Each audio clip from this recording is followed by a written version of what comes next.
Ini Pak, udah. Yuk, mulai. Assalamualaikum warahmatullahi wabarakatuh. Selamat pagi, salam sejahtera semuanya. Yang terhormat Bapak Bambang Sugianto selaku pengajar kelas 12 dan Kak Astita Wahyu Tripadana sebagai narasumber kami pada kali ini, serta teman-teman kelas 1246 yang berbahagia. Puji syukur marilah kita panjatkan kepada Allah Subhanahu wa taala atas rahmat berupa kesehatan sehingga kita bisa berkumpul di sini. Tak lupa juga salawat serta salam semoga tetap tercurahkan pada junjungan kita Rasulullah SAW. Pada hari ini tanggal 29 Februari 2022, saya Eva sebagai moderator yang akan memandu kegiatan diskusi ini. Topik yang akan dibicarakan mengenai pelecehan seksual dosen Universitas Sriwijaya kepada 3 mahasiswinya. Sebelum diskusi dimulai, izinkan saya membacakan susunan kegiatan diskusi yang akan kita lakukan di antaranya. Yang pertama ada pembukaan, yang kedua penyajian materi dari kelompok penyaji, yang ketiga tambahan materi dari narasumber, yang keempat sesi tanya jawab, yang kelima penutupan, dan yang terakhir masukan dari Bapak. Acara yang pertama adalah pembukaan. Marilah kita mengucapkan basmalah bersama-sama. Bismillahirrahmanirrahim. Selanjutnya adalah penyajian materi kepada kelompok penyaji. Saya persilahkan untuk menyajikan materi. Oke, sebelum saya dan rekan-rekan saya menyampaikan materi, izin memperkenalkan diri terlebih dahulu. Saya Sinina Cayani dan ada teman saya, ada Abram, Ardiansah, Borne, Dea, Fitri, Hana, dan Hermiati. Di sini kami akan menyampaikan kasus pelecehan seksual dosen Universitas Sriwijaya kepada 3 mahasiswi. Izin Pak, slide selanjutnya.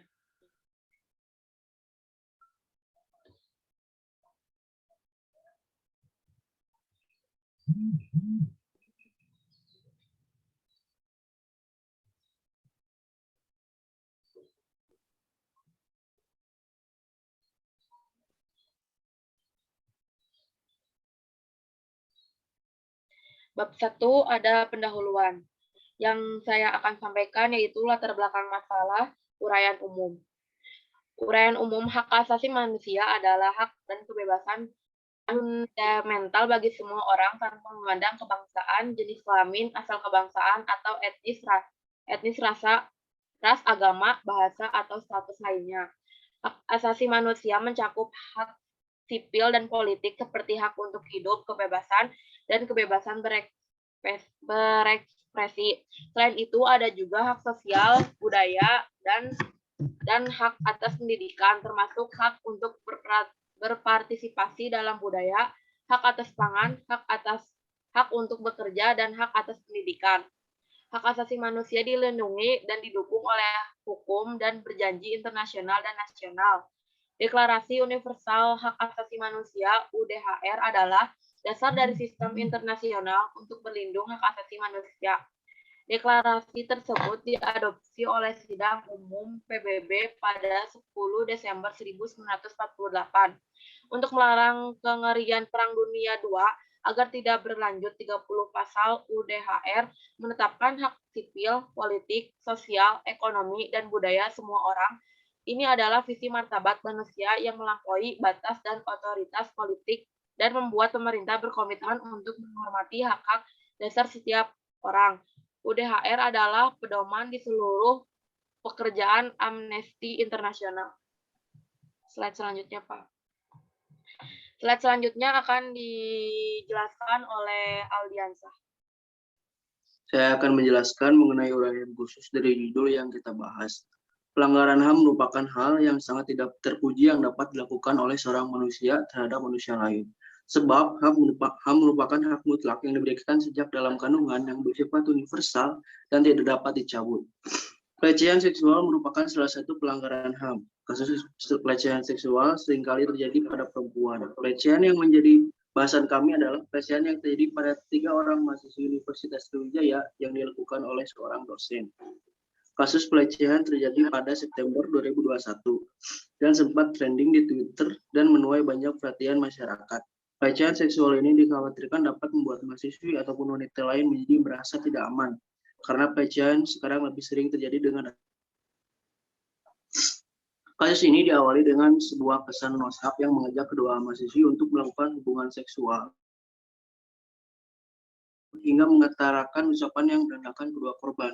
Kedua mahasiswi tersebut pun terkejut dengan perlakuan yang dilakukan oleh dosennya tersebut. Hal itu lantas membuat dua mahasiswi ini pun takut, terlebih lagi saat itu kedua mahasiswi sedang dalam bimbingan skripsi. Selanjutnya akan dibacakan oleh Uraian solusi. Kasus pelecehan seksual di Unsri terlibat antara dosen dan mahasiswi yang sedang skripsi di kampusnya itu sudah melanggar norma kesopanan dan kesusilaan karena sudah mengeluarkan kata-kata tak pantas terhadap mahasiswi. Tak hanya satu orang korban terkena pelecehan seksual, melainkan 3 orang mahasiswi pun terkena kasus itu, dan selayaknya sang dosen menjerat hukum yang setimpal karena ulah perbuatannya yang tidak senonoh dan tidak berperi kemanusiaan. Maka dari itu, kita harus menjaga diri baik-baik agar tidak diperlakukan seperti kasus tersebut, dan kita juga harus dibekali iman dan takwa supaya tidak terjerumus ke dalam kasus tersebut. Selanjutnya akan dibacakan oleh Ardiansyah. Ralat, rumusan masalah pertanyaan umum akan dibacakan oleh Borne. Rumusan masalah. Apa yang menyebabkan peristiwa ini terjadi? 2. Kapan terjadinya peristiwa ini? 3. Kenapa peristiwa ini terjadi? 4. Siapa saja yang terlibat dengan peristiwa ini? 5. Bagaimana peristiwa ini terjadi? 6. Siapa yang melaporkan peristiwa ini? 7. Berapa banyak korban yang mengalami pelecehan? 8. Hukuman apa yang telah diberikan pada pelaku? 9. Seperti apa pelecehan yang dilakukan pelaku. Selanjutnya ada pertanyaan khusus yang akan dibacakan oleh Ardiansyah.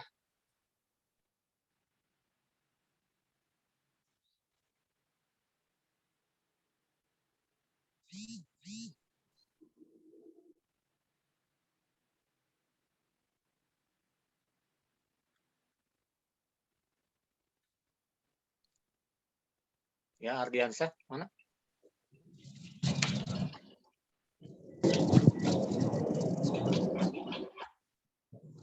Mohon maaf Pak, sepertinya Ardiansyah belum join.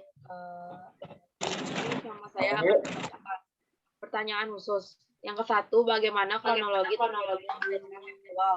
Yang kedua, di mana terjadinya mahasiswa alami pelecehan seksual? Dan yang ketiga, bagaimana penyelesaian yang tepat pelanggaran HAM pada kasus pelecehan dosen Unsri?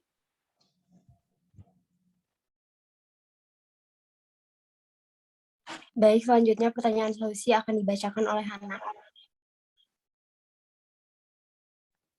Pertanyaan solusi yang pertama, apa saja tindak pencegahan yang bisa dilakukan agar peristiwa ini tidak terjadi kembali? Yang kedua, sejauh mana optimisme kasus pelecehan seksual kepada mahasiswa di Unsri yang akan disidangkan kasusnya?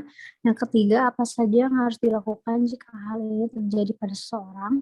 Yang keempat, solusi apa saja yang dapat menanggulangi dari kejahatan seksual?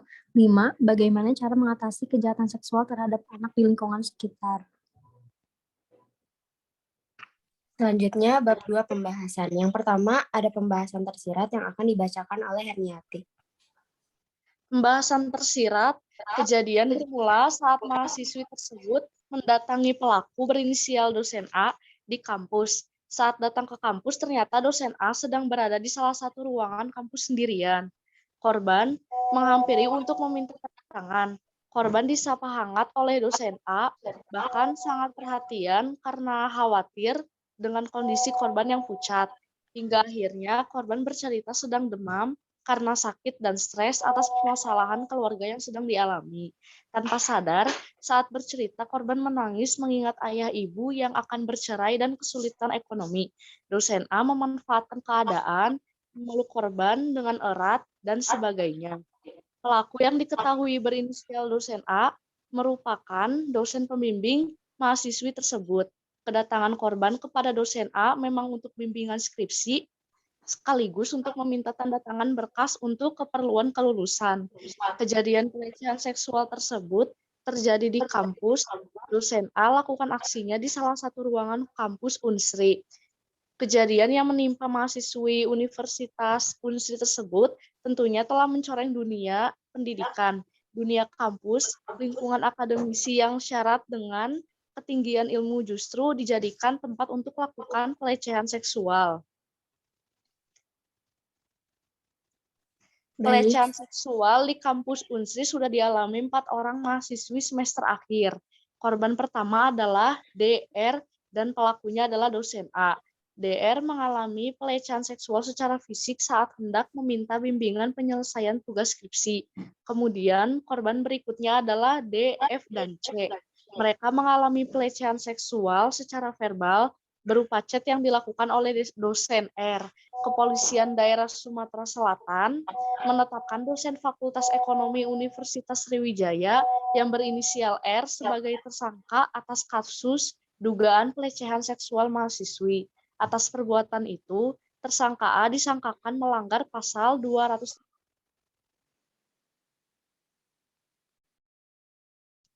mohon maaf Herni itu ke-mute. Iya. Dilanjut, atas perbuatan itu, tersangka A disangkakan melanggar pasal 289 KUHP tentang pencabulan dan perbuatan yang menyerang kehormatan kesusilaan jungto pasal 294 ayat 2 poin 1 dan 2 KUHP dengan ancaman pidana penjara 9 tahun. Termasuk juga sudah dinonaktifkan sebagai dosen dan jabatan fungsionalnya di FKIP Unsri oleh pihak rektorat. Sedangkan untuk R Oknum, dosen Fakultas Ekonomi Unsri, ditetapkan sebagai tersangka dan terancam pidana penjara maksimal 12 tahun. Akibat kasus dugaan pelecehan seksual tersebut, Rektorat Unsri mengambil sikap untuk menonaktifkan oknum dosen R dari jabatannya sebagai Kaprodi jurusan Manajemen Fakultas Ekonomi Unsri Kampus Bukit Besar di Palembang. Baik, selanjutnya langsung saja pembahasan tersurat oleh Fitri akan ditentukan. Dan akan memutar video dulu.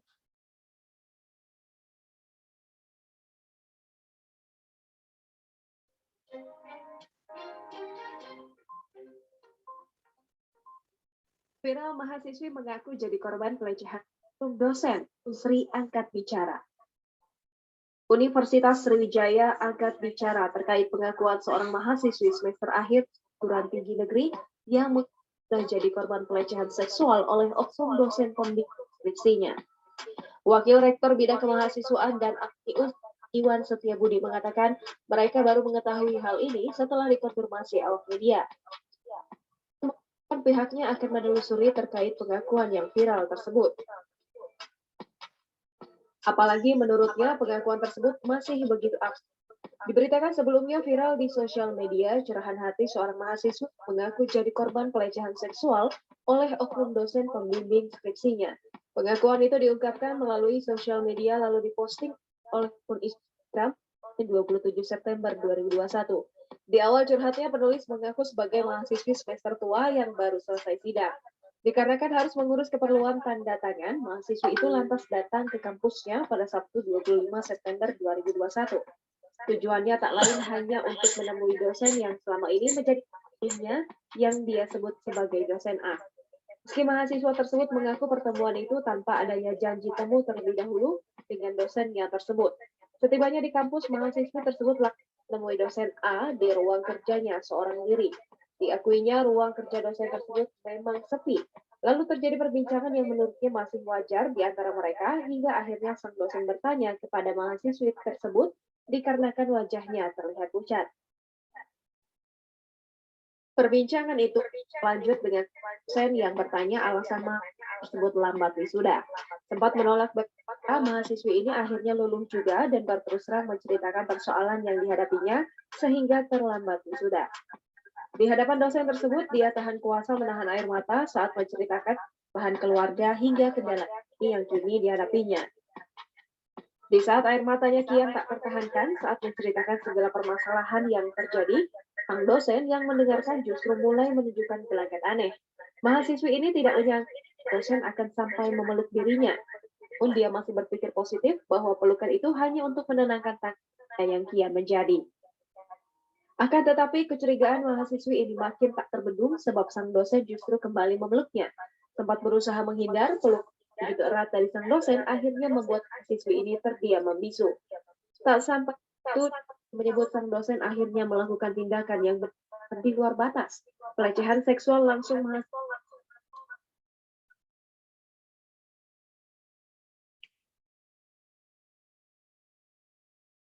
Udah videonya nih. Masih ada video lagi nih. Wah ini ya. Iya Pak, ada satu lagi. Nama korban pelecehan seksual oleh dosen Universitas Sriwijaya dari Yudisium Fakultas. Korban pun berteriak histeris di lokasi Yudisium.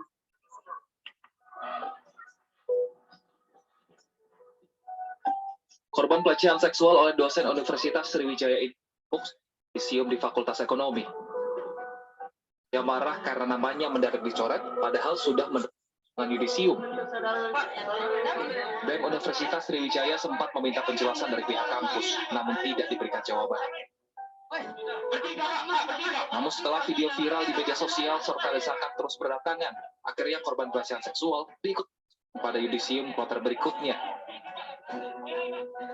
Kasus pelecehan seksual yang sempat viral 2 bulan lalu ini dilaporkan korban pada 29 November 2021. Pelecehan seksual terjadi saat korban mengajukan tanda tangan perbaikan bahan skripsi kepada terduga pelaku. Polisi pun menggelar olah TKP kasus dugaan pelecehan seksual di Universitas Jaya. Namun olah TKP sempat terkendala izin dari pihak kampus serta ruangan tempat kejadian yang sudah berubah dan tidak sesuai dengan saat kejadian. Saat ke TKP, pengakuan dari korban itu tempat sudah tidak seperti pada saat kejadian.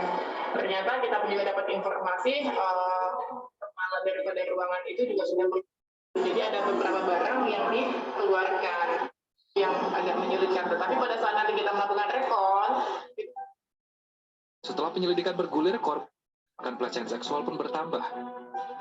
Namun hingga kini dosen belum. Dari Palembang, Sumatera Selatan, Tim Liputan iNews melaporkan. Iya. Silakan. Baiklah teman-teman, kita telah mendengarkan pemaparan materi dari kelompok penyaji. Selanjutnya adalah pemaparan materi dari Kak Aisnita selaku narasumber. Saya persilahkan.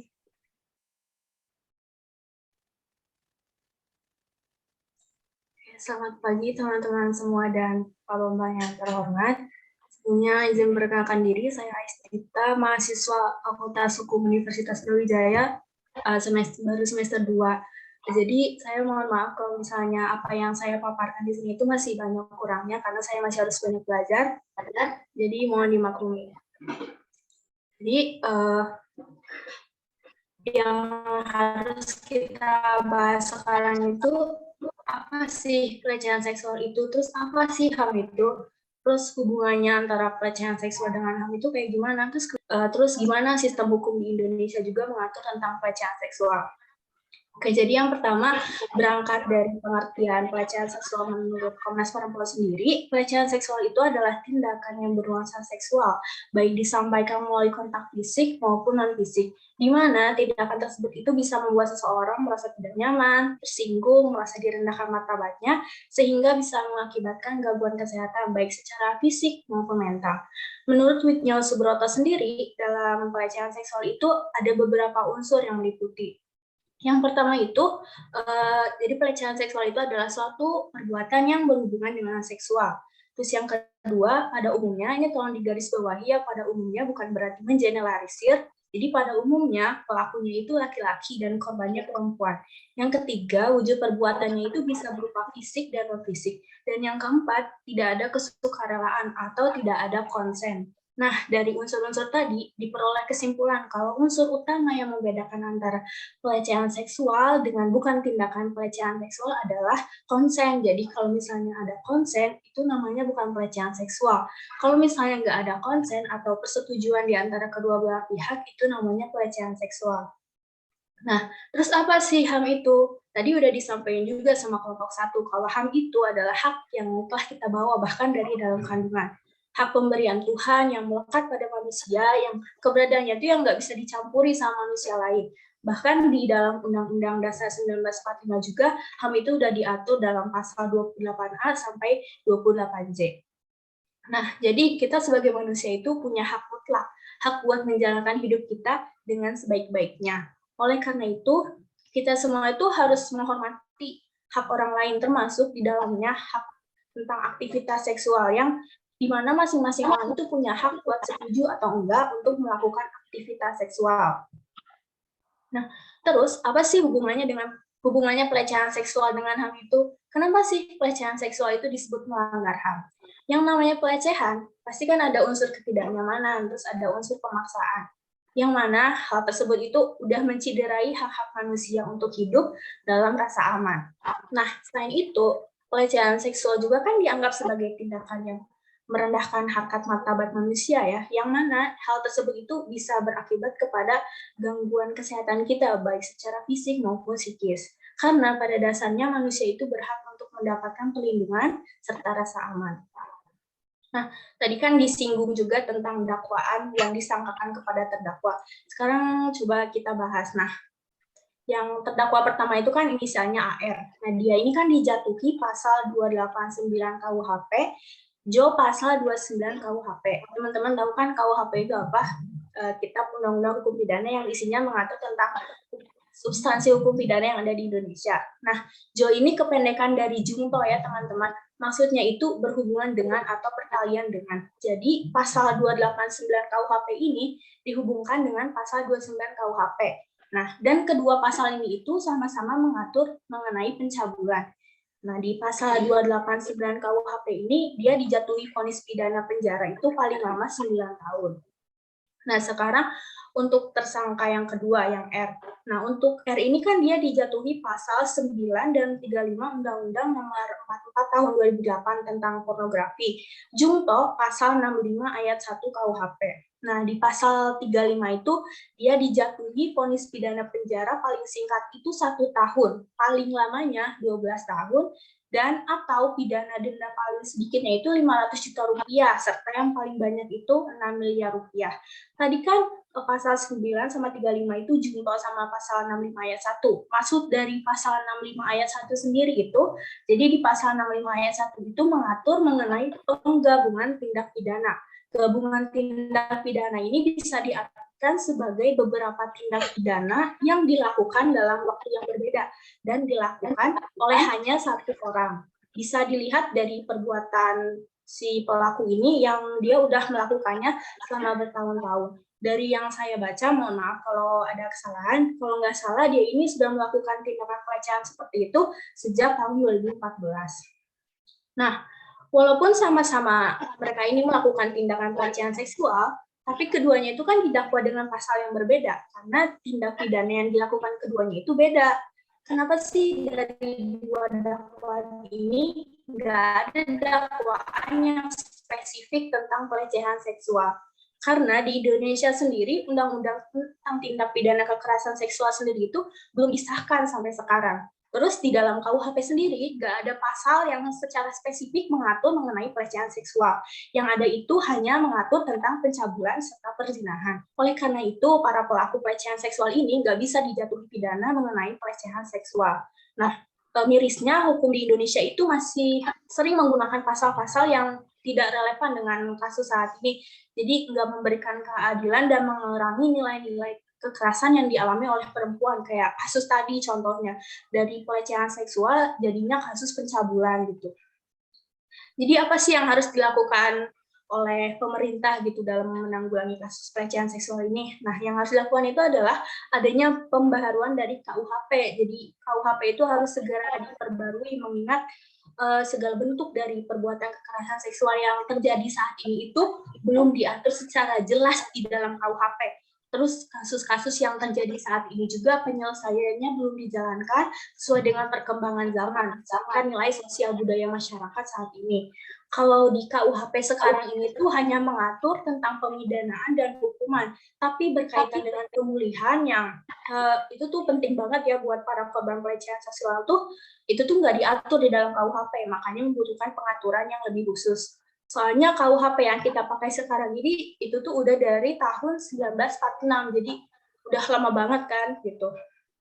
Nah, selain butuh pembaruan KUHP juga, kita juga butuh untuk pengesahan RUU TPKS gitu. Soalnya di Indonesia saat ini tuh ada kekosongan norma di dalam peraturan perundang-undangan tentang tindak pidana kekerasan seksual gitu. Ya tujuannya supaya pemerintah bisa memberikan perlindungan hukum serta perlindungan hak asasi manusia ke warga negaranya. Nah, terus selain belum disahkannya RUU TPKS itu apa sih yang jadi penyebab maraknya pelecehan seksual di Indonesia, terutama di lingkungan kampus? Nah, salah satu penyebabnya itu adalah adanya ketimpangan relasi kuasa antara mahasiswa dan dosen. Jadi menyebabkan mahasiswa tuh lebih tutup mulut daripada dihadapkan dengan masalah yang jauh lebih rumit lagi. Kayak yang teman-teman tadi lihat di video sebelumnya itu yang mahasiswa nggak jadi yudisium, dia dicoret namanya, itu kan bikin mahasiswa lebih memilih untuk tutup mulut ya daripada menggambar-gambarkan masalah yang dihadapi gitu. Nah, selain adanya ketimpangan relasi kuasa, budaya patriarki di masyarakat juga masih mengakar kuat gitu. Perempuan tuh kayak sering diidentikan jadi perempuan yang nggak bisa jaga diri, pakaiannya kurang tertutup, ini itu. Padahal alasan dibalik terjadinya pelecehan seksual itu yang nggak semata-mata cuma karena perempuan gitu. Semua balik lagi ke manusianya, yang apa dia bisa ngontrol dirinya, hawa nafsunya atau enggak. Tapi nih, walaupun RUU TPKS itu belum disahkan, terus KUHP juga belum diperbarui, pemerintah tuh udah mulai membuat perubahan nih tentang pelecehan seksual. Jadi pemerintah tuh udah membuat, kalau di lingkungan kampus ya, jadi pemerintah udah membuat Permendikbud nomor 30 tahun 2021 tentang pencegahan dan penanganan kekerasan seksual di lingkungan perguruan tinggi. Dan implementasi dari peraturan tersebut itu jadi dibentuk Satgas untuk menangani kasus pelecehan seksual di lingkungan kampus. Terus ada sedikit pesan dari saya untuk teman-teman semua. Jadi kita sebagai manusia yang sudah lahir punya hak asasinya masing-masing, tentu kan pengen hidup yang bebas dan aman. Oleh karena itu jangan sekali-kali dari kita jadi pelaku pelecehan seksual. Terus jangan pernah juga berlindung di balik kata bercanda, padahal yang kalian lakukan sebenarnya itu adalah pelecehan. Tolong dipahami lagi apa itu pelecehan seksual, apa itu kekerasan seksual, terus apa dampaknya, apa yang harus kita lakukan kalau ada kasus seperti itu di lingkungan kita gitu. Kita harus sama-sama menghargai dan menjaga harkat martabat kita sebagai manusia supaya hal seperti kasus pelecehan seksual ini bisa dihindari dan nggak kejadian untuk kita semua gitu. Selain itu, jangan segan juga untuk memberikan ruang kepada para penyintas kekerasan seksual. Beri mereka ruang supaya bisa didengar. Urusan kalian mau percaya tentang cerita mereka atau enggak itu kembali kepada diri kalian masing-masing. Yang penting kita sudah melaksanakan tugas kita sebagai manusia yang saling melindungi dan mengayomi satu sama lain. Mungkin segitu yang bisa saya sampaikan sebagai narasumber. Kurangnya mohon dimaafkan. Terima kasih kepada Pak Bambang dan teman-teman semua. Saya kembalikan ke moderator. Ya, mohon izin moderator. Ya, Pak. Ya, baiklah, saya ingin menyapa dulu nih ke siapa nih, Ade atau Mbak atau siapa nih? Masih muda Ade aja ya, Ade Aisyita. Masih kuliah? Iya Pak, saya masih semester 2. Semester 2 luar biasa ya. Semester 2 di mana di kampus? Di Fakultas Hukum Universitas Brawijaya, Pak. Luar biasa ya, baru semester 2 ya, tapi cara berbicara dan wawasannya sangat luar biasa. Berikan tepuk tangan dulu ya untuk siapa ya, Mbak atau Kakak lah kalau dari kalian ya, Kakak Aisti, siapa? Aistia ya? Ya, berikan tepuk tangan ya.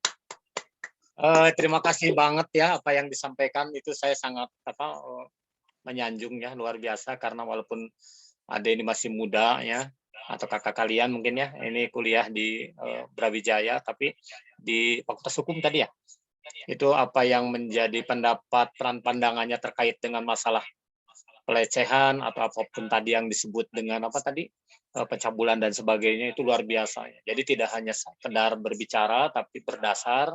Sekali lagi terima kasih ya, mudah-mudahan Ade sukses ya, atau kakak siapa nih, Aistita ini bisa sukses di dalam kuliahnya, dan kita berharap menjadi generasi penerus ya, bisa memperbaiki hukum yang ada di negara ini yang hingga saat ini masih tajam ke bawah, tumpul ke atas ya.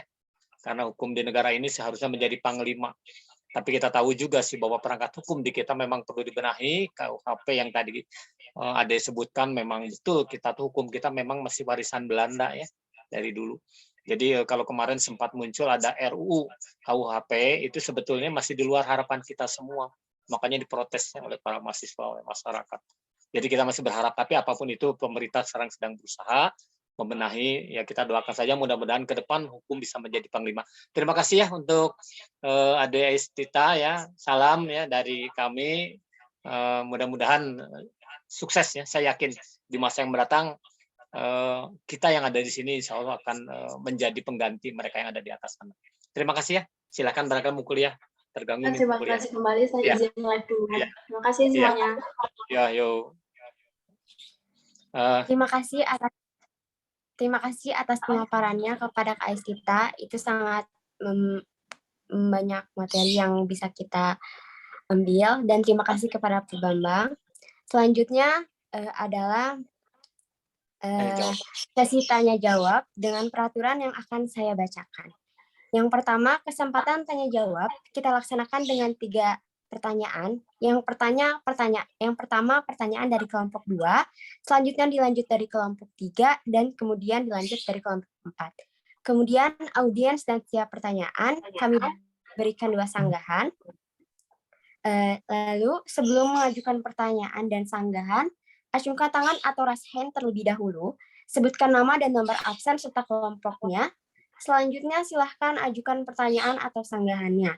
Yang ketiga, selama proses diskusi berlangsung, audiens diharapkan untuk tenang. Untuk sesi jawab pertama, saya persilahkan kepada kelompok 2. Pertanyaannya akan saya tampung terlebih dahulu. Silakan kelompok 2. Ya, silakan.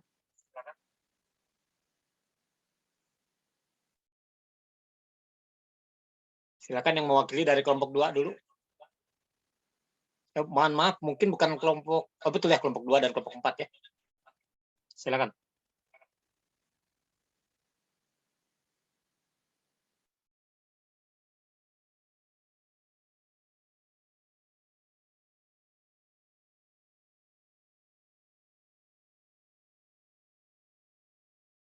Perkenalkan. Kedengaran, Pak? Sok, kedengaran. Perkenalkan, nama saya Liandra Ferdina Rahayu, nomor absen 22. Izin bertanya bagaimana cara kelompok kalian gitu, sarannya mengurangi pelecehan seksual di kampus, dan langkah apa yang harus diambil guna melindungi dan meningkatkan perlindungan hak perempuan. Sudah, Pak. Iya, baik.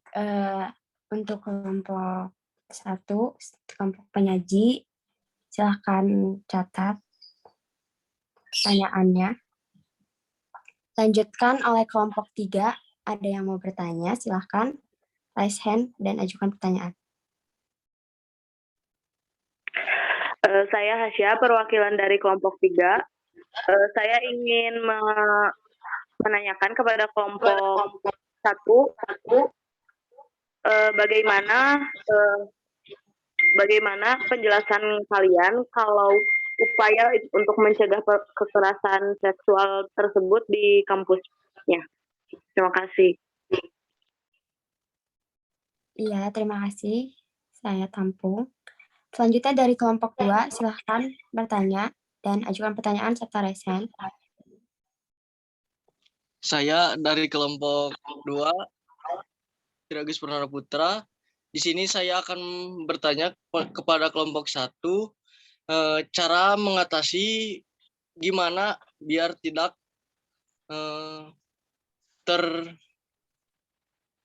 kayak cara menanggulangi pelecehan seksual. Ya baik, terima kasih kepada kelompok 2, kelompok 3, dan kelompok 4 atas pertanyaannya. Untuk kelompok 1, kelompok penyaji selanjutnya saya beri 5 menit untuk menjawab pertanyaan.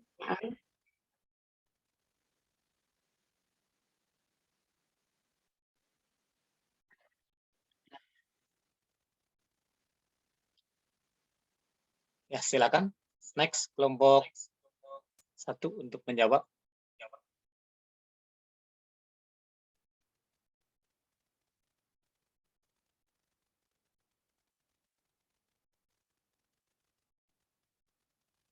Borne jawab.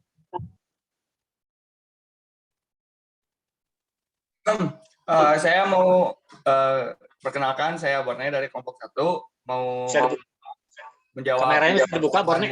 Bisa dibuka kameranya? Bisa, Pak. Boleh, sok dibuka ya, biar enak. Oke, sok silakan. Saya mau menjawab pertanyaannya Liandra. Bagaimana cara mengulangi pelecehan seksual di kampus dan langkah apa yang harus diambil guna melindungi dan meningkatkan perlindungan hak perempuan? Yang paling jerah banget itu tuh harus dari pemerintahnya ya, kayak mengesahkan RUU KHP yang melindungi perlindungan perempuan. Itu jawaban yang pertama. Terus dari kesadaran dari para lelakinya juga harus bisa menjaga nafsu dan yang lain-lainnya. Terima kasih. Kembalikan ke penanya, moderator. Ya baik, apakah cukup untuk kelompok 4 jawaban dari kelompok penyaji? Cukup jelas, terima kasih. Ya, baik. Kelompok penyaji silahkan untuk menjawab pertanyaan selanjutnya. Ya. Oke, saya akan menjawab pertanyaan Hasya. Bagaimana upaya menanggulangi pelecehan seksual. Yang pertama itu kita harus selalu waspada yang terjadi di tempat umum, kayak di luar seperti di jalan raya ataupun di wisata lainnya.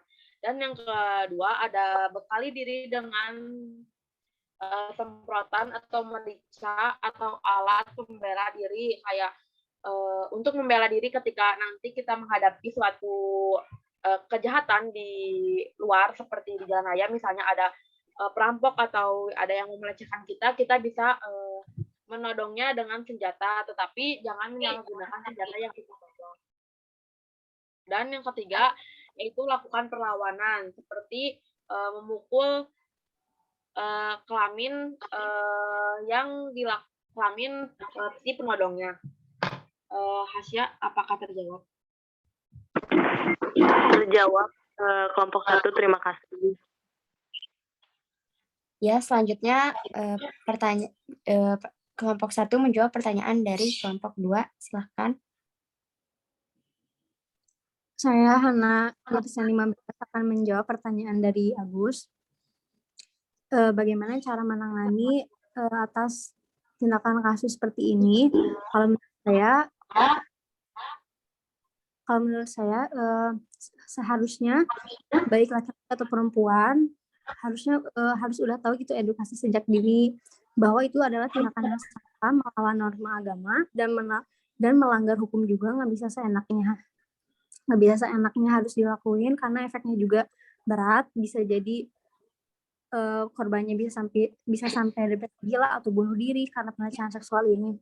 Nah, sayangnya masyarakat masih menganggap hal semacam ini adalah hal yang tabu. Tidak banyak masyarakat yang punya kepedulian tinggi terhadap hal ini, tetapi juga masih ada beberapa orang yang masih peduli akan permasalahan terhadap pelecehan seksual. Maka dari itu, dengan bantuan dan berbagai macam media diharapkan dapat mengundang kepedulian masyarakat agar lebih peduli terhadap pelecehan seksual yang kerap dialami banyak orang. Iya, terima kasih. Oh, belum? Silahkan lanjutkan.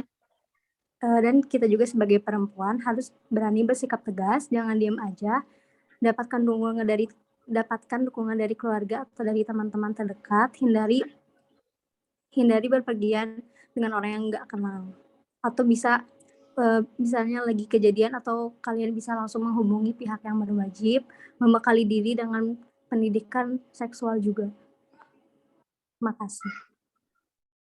Bagaimana kelompok 2? Apakah memuaskan jawabannya? Terima kasih sudah menjawab. Ya. Sudah puas. Terima kasih. Selanjutnya rangkaian acara diskusi telah selesai. Silakan kepada kelompok 1 untuk memberikan kesimpulan yang akan dibacakan oleh Dea dan dilanjutkan dengan saran-saran yang akan dibacakan oleh Fitri.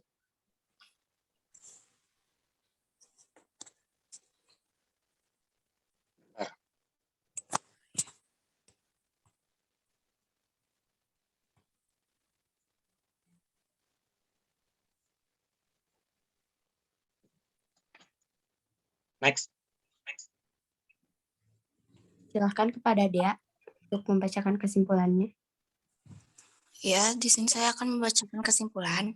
Kesimpulan dari kasus pelecehan seksual tersebut adalah pentingnya menyadarkan masyarakat tentang hak asasi manusia. Mereka, korban pelecehan, memiliki hak kebebasan diri untuk menuntut ilmu dengan nyaman tanpa adanya ancaman atau gangguan dari pihak manapun. Kemudian, pihak berwajib pun sudah memberikan hukuman yang setimpal sesuai pasal undang-undang yang ada agar pelaku merasakan jera serta hal ini tidak akan terjadi lagi kepada mahasiswa atau mahasiswi di Universitas Sriwijaya maupun di universitas lainnya. Dan dengan adanya kejadian ini, semoga bisa memotivasi pemerintah untuk lebih peduli terhadap kasus pelecehan seksual. Kepedulian tersebut ditunjukkan dengan terus menjalankan suatu kebijakan yang membuat pelaku jera dan melindungi hak-hak korban. Selanjutnya akan dibacakan oleh Fitri.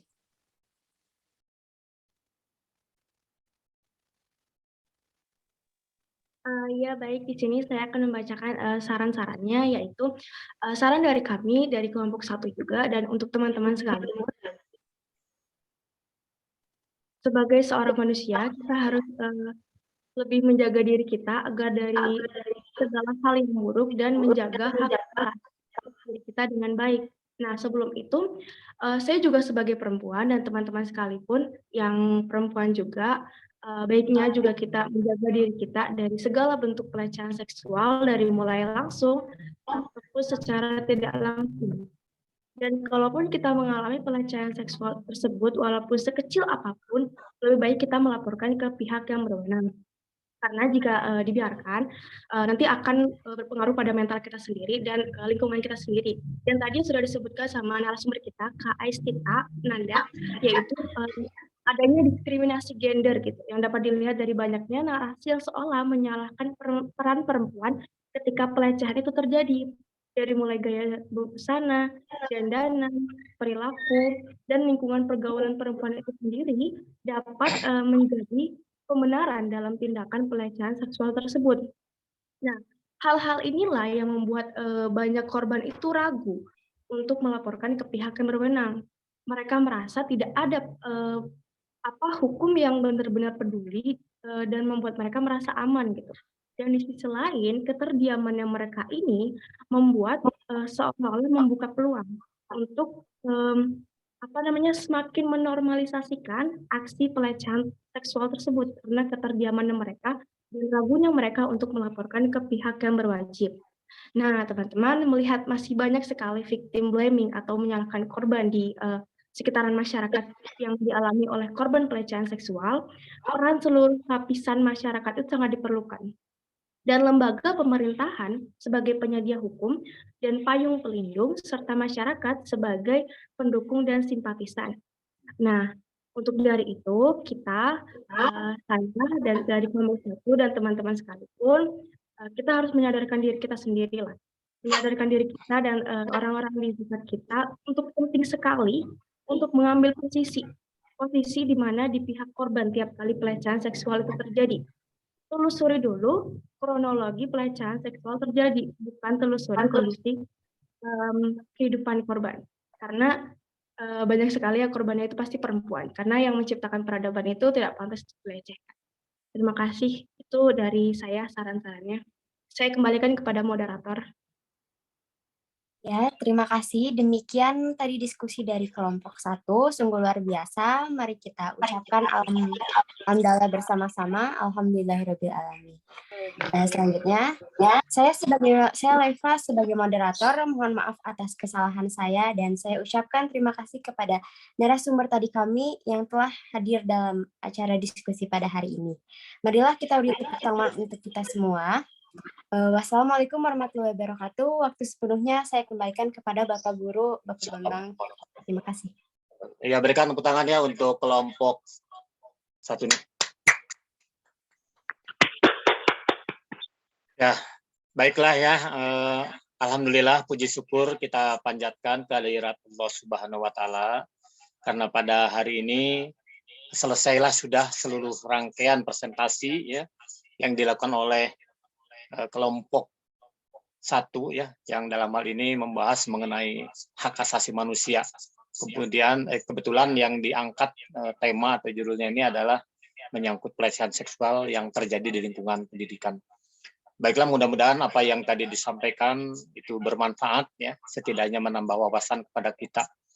Ya, saya sedikit mengevaluasi dari kegiatan hari ini, dari mulai tadi pembukaan sampai kemudian pemaparan materi, kemudian juga penayangan video dan menghadirkan narasumber tadi ya, yang walaupun masih muda, masih kuliah di semester kedua ya di Fakultas Hukum Brawijaya, tapi luar biasa ya apa yang disampaikannya, ternyata dapat memberikan wawasan yang luas terkait dengan pemahaman kitab dalam kasus tersebut. Baiklah, saya coba sedikit menganalisa. Jadi kalau kita kembali dari konsep dasar bahwa hukum ya itu ada merupakan aturan ya yang bersumber dari negara, kita tahu bahwa hukum itu berbeda dengan norma lainnya ya, karena hukum memiliki sanksi yang tegas dan nyata ya, dapat dipaksakan, sehingga hukum ini memiliki tujuan bahwa dibuatnya hukum itu untuk menciptakan keadilan dalam masyarakat. Namun sejauh ini keadilan itu tidak kunjung tiba ya. Apalagi ketika kita sering mendengar slogan bahwa hukum di Indonesia ini sering tajam ke bawah katanya, tumpul ke atas. Ya, kadang-kadang hukum berlaku hanya untuk orang-orang lemah ya, wanita, anak-anak ya, menjadi korbannya. Ya, kemudian orang yang tidak berduit, orang yang tidak berkuasa. Bagi mereka yang punya kekuatan, tentu hukum ini tidak begitu berarti. Ya. Kadang seorang pencuri ya, misalnya yang dia melakukan hal-hal kecil untuk menafkahi keluarganya, karena terpaksa dia melakukan perbuatan itu harus menerima hukuman berat. Sering kita mendapatkan kedapatan seorang pencuri yang dibakar hidup-hidupnya. Sementara seorang koruptor yang jelas menyengsarakan rakyat, mereka bahkan hidup senang di penjara. Bahkan kita pernah mengenal ada penjara bintang 5 gitu ya. Jadi ini sudah nggak aneh di negara ini. Nah, jadi kapan hukum ini akan ditegakkan di negara ini? Padahal hukum seharusnya bisa menjadi panglima. Siapapun itu, kalau dia bersalah, dia harus tunduk dan taat pada hukum. Karena kita tahu bahwa sebagaimana yang tertuang di dalam pasal 27 Undang-Undang Dasar NRI 1945, bahwa setiap warga negara bersamaan kedudukannya di dalam hukum dan pemerintahan itu adalah sama tanpa kecuali. Nah, jadi kita berharap ke depan mudah-mudahan hukum di negara ini bisa menjadi panglima dan keadilan ini bisa dirasakan oleh semua pihak. Nah, tentu saya garis bawahi, mohon maaf nih waktu sebentar lagi ya, 1 menit saya minta waktu lagi, bahwa satu hal yang menjadi titik lemah kita salah satunya adalah hukum dalam penegakan atau yang terkait dengan perbuatan asusila. Kita belum punya perangkat hukum yang lengkap ya mengenai hal tersebut. Karena kita tahu hukum yang kita miliki merupakan warisan dari Hindia Belanda. Banyak hal-hal yang tentu ini perlu disempurnakan. Apalagi kita tahu bahwa siapapun yang melakukan perbuatan asusila di negara ini, tentu karena kita belum memiliki hukum yang baik ya, yang lengkap, tentu sering kita mendapatkan keputusannya itu tidak adil.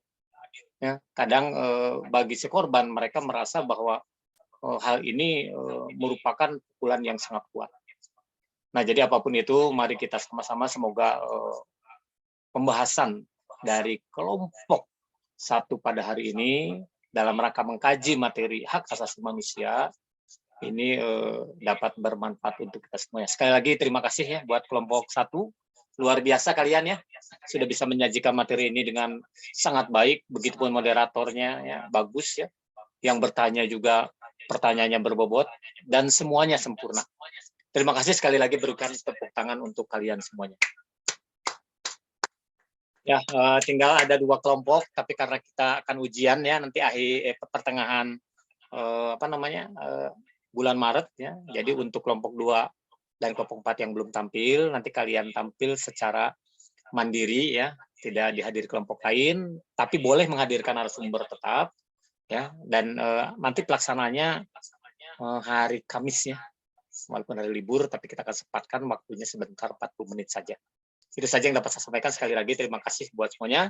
Semoga kalian tetap sehat. Assalamualaikum warahmatullahi wabarakatuh. Waalaikumsalam warahmatullahi wabarakatuh. Waalaikumsalam warahmatullahi wabarakatuh. Terima kasih, Pak. Ya, silakan ditutup doa dulu. Ya. Kaim. Oke, setelah melaksanakan pembelajaran PKN, mari kita berdoa menurut agama dan kepercayaan masing-masing. Berdoa dimulai.